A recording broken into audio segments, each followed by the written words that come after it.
Republicans demanding answers. The Wall Street Journal reporting that the Biden administration is considering paying $450,000 per person to immigrant families separated at the border, illegal immigrant families.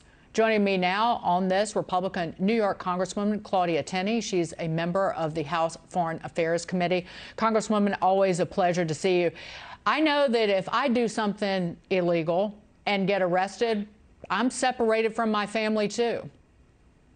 Yeah, that's true. And it's amazing that if you really read into the Wall Street Journal article, my biggest concern here is that this is something that is being brought by lawyers, and this could set a precedent where the trial bar could have a field day with this, create a class action lawsuit, charge our taxpayers, they determine the amount for damages, and then they're going to grab a 1/3 fee, a contingency fee out of all of these cases, and we're going to have a real problem with our our budget and with what's going on already. And I have a better idea for Joe Biden. Maybe he should send Hunter Biden to the border and have him do paintings, since they're valued at about $500,000, and they can get a Hunter Biden painting, then they can sell it, and then they can make up for the money that the taxpayers are paying for now. So much better use of this money. We need to build a wall. We need to keep our border safe. We need more resources to our border security. It's a disaster. Well, if you offer this payment to these families, and by the way, the lawsuits are seeking you talked about the lawsuits, they're seeking a range of payouts, the average being roughly almost $3.5 million per family. But you're creating yet another incentive for people to try and get into this country. Illegal immigrants already get, if they make their way into the U.S., access to education, health care. And in New York, you would get a COVID check cut to you for more than $15,000. Yeah, and you get a license, and you can probably vote in New York City eventually, and that's the reason that a lot of this is happening. But again, this really concerns me that there's an angle in here from the trial lawyers, from profiteers out there, and the incentives of bringing people across the border. It's a really wrong-headed policy that's being spurred on by, with well-intention, I say that in jest, by these, ACLU groups trying to find a way to create money out of the taxpayers. And again, burden the taxpayers, no respect for our tax dollars. That's all while we're facing this massive spending bill, which is also a Trojan horse. I look at this, this is just one more thing they're going to add on. We can't even afford the scaled down version of reconciliation and the enormous transportation and infrastructure bill that the Democrats are proposing that they want to couple with this.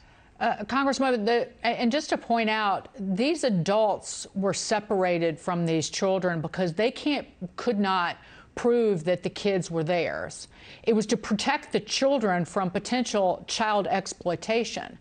And I'll point out, despite what Joe Biden said, he incorrectly claimed the Obama administration did not separate families. Indeed, they did separate families at the border. It was true that President Obama built the cages at the border, and you can see the photos of what happened. So how far back do we go? In terms of these payments, which could run, $1 million for a parent and a child? Yeah, well, first of all, I totally oppose it. It looks like a reparations type of scheme without any idea where we're going to put this money. There's no way to identify.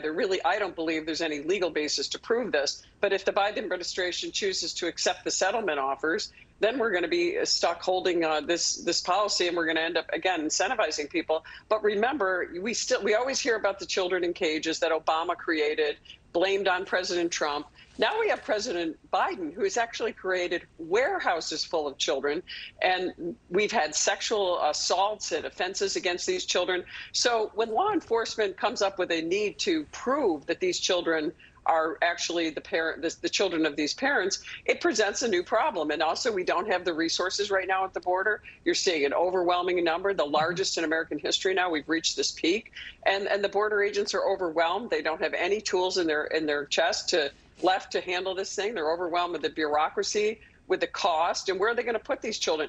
I went to the border, and honestly, I went to the same part of the border that our vice president went to, the sector that's up in El Paso, which is not as busy as the Rio Grande sector. And even that was busy, but they are understaffed. They do not have the resources, and I can't imagine how devastating it's got to be in the Rio Grande sector and other parts that we've seen on TV. It's even worse for these people. And this is a humanitarian problem that the Biden administration is creating, not to mention bringing the incentives in for people just to come to the border to collect cash and their trial lawyers to cash in on at least a 1/3 contingency fee from what we know.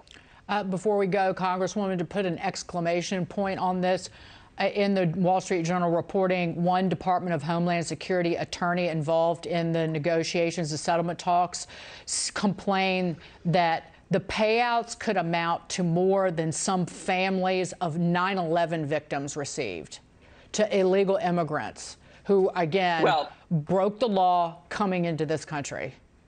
Well, exactly. We're rewarding lawbreakers. Not only that, it is actually more than we give families who have lost a son or daughter serving our nation in the military. So there's everything about this is a bad idea. I'm hoping the Biden administration doesn't accept these settlements. We're going to urge them not to. You can't continue to reward lawbreakers. Again, I can't emphasize enough. It's a bell that we can't unring once that money is transferred.